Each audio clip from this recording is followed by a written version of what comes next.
installing Screencastify. To install Screencastify, you'll first need to go into the Google Web Store. So you can actually just type in Screencastify Extension. That'll send you to the search engine. From there, you can click this first option.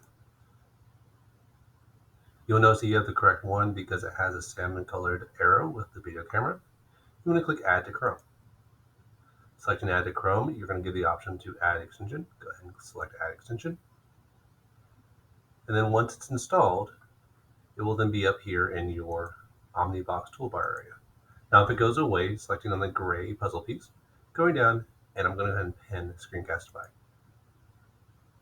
Once you install it, you do need to do one more step. Selecting the Screencastify icon, you will need to go ahead and sign in, which is now taking you to it. Make sure you sign in with your Google account. Go ahead and select your account. Click Allow. It's going to ask you two other options. You want to make sure you enable the webcam and the mic. Go ahead and click Allow. And you want to go ahead and enable tools and say Allow. And then it's going to say go ahead and say Start, and you are done installing